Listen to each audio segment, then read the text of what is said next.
అమ్మో! బెండకాయనా? మాకొద్దు బాబోయ్! అనేవాళ్ళమండి చిన్నప్పుడు. బెండకాయ పులుసు చేస్తే మాత్రం ఇష్టంగా తినేవాళ్ళమండి. మా నానమ్మ చేసేదండి మరీ తిక్కగా ఉండేది కాదు, మరీ పలాచగా ఉండేది కాదు. అలా మీడియం రకంలో చేసేది. చాలా చాలా బావుండేది. మా నానమ్మ బెండకాయ పులుసు ఎలా చేసేదో చూపిస్తానండి ఈ వీడియోలో. ముందుగా ప్యాన్‌లోకి ఒక 2, 3 టేబుల్ స్పూన్‌ల ఆయిల్ వేసేసుకొని, కొద్దిగా జీలకర్ర, ఆవాలు, మెంతులు వేసేసుకొని పోపు బాగా ఫ్రై అయిపోయిన తర్వాత ఉల్లిపాయ ముక్కలు, పచ్చిమిర్చి ముక్కలు, కాస్త కరివేపాకు ఎక్కువగా వేసేసుకొని పోపుని బాగా ఫ్రై చేసేసుకోవాలి. ఉల్లిపాయ కాస్త మగ్గాలండి, ఎక్కువ మగ్గాల్సిన అవసరం లేదు.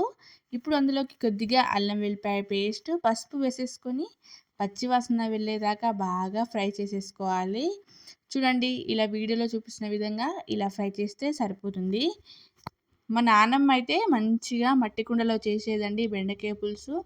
చాలా చాలా బాగుండేది. చూడండి, ఇలా ఫ్రై అయిపోయినాయి కదా! ఇప్పుడు ఇందులోకి మీడియం రకంగా కట్ చేసుకున్న బెండకాయ ముక్కలన్నీ వేసేసుకోవాలండి. వేసేసుకొని స్టవ్‌ని లో ఫ్లేమ్‌లో పెట్టుకొని మంచిగా బెండకాయ ముక్కల్ని ఫ్రై చేసేసుకోవాలి. ఒక 1-2 మినిట్స్ పాటు ఇలా ఫ్రై చేసేసుకొని మూత పెట్టుకొని ఈ బెండకాయ ముక్కల్ని ఒక 40% దాకా మగ్గించాలండి. అలా మగ్గిస్తేనే టేస్ట్ అనేది బావుంటుంది. జిగురు లేకుండా ఉంటుంది. చూడండి, ఇప్పుడు మూత పెట్టేసి చక్కగా మగ్గిద్దాం. చూడండి, ఇక్కడ 40% దాకా మంచిగా మగ్గిపోయాయి కదా! కొంచెం అడుగు కూడా అంటేలాగా ఉంది. సో, ఇప్పుడు ఒకసారి అంతా బాగా ఫ్రై చేసేసుకోవాలి. ఫ్రై చేసేసుకొని ఇందులోకి ఇప్పుడు టేస్ట్‌కి సరిపడా కారం వేసేసుకుందామండి. ఒక 2-3 టీ స్పూన్ల కారం వేసేసుకోవాలి. తర్వాత కొద్దిగా ధనియాల పొడి కూడా వేసేసుకొని ఒకసారి అంతా బాగా ఫ్రై చేసేసుకోవాలి.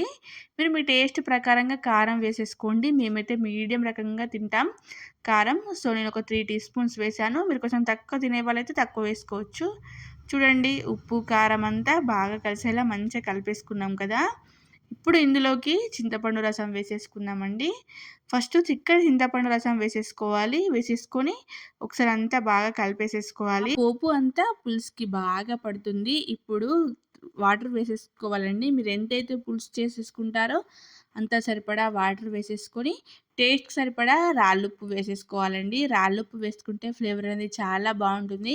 అప్పట్లో మా నానమ్మనైతే రాళ్ళుప్పే వేసేదండి. పులుసు అనేది ఒక 50% మగ్గాక జీలకర్రని, మెంతుల్ని కొద్దిగా పౌడర్ చేసేసుకొని వేసేసుకోవాలండి.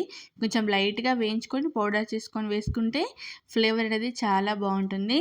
చూడండి, పులుసు ఆల్మోస్ట్ మరిగిపోయినట్టే అండి. ఈ రకంగా పులుసు మరగపెట్టేదండి.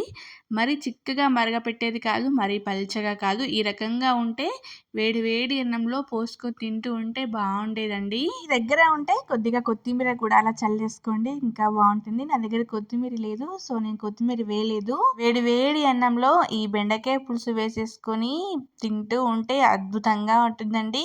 పక్కకి ఇంకా ఏ కూర, ఆమ్లెట్ అవసరం లేదు. అంత టేస్టీగా ఉంటుంది. ఇంకెందుకండి ఆలస్యం, మరి వీడియో నచ్చితే లైక్ చేసి, షేర్ చేసి, సబ్స్క్రైబ్ చేసుకోవడం మర్చిపోవద్దు. Thank you for watching.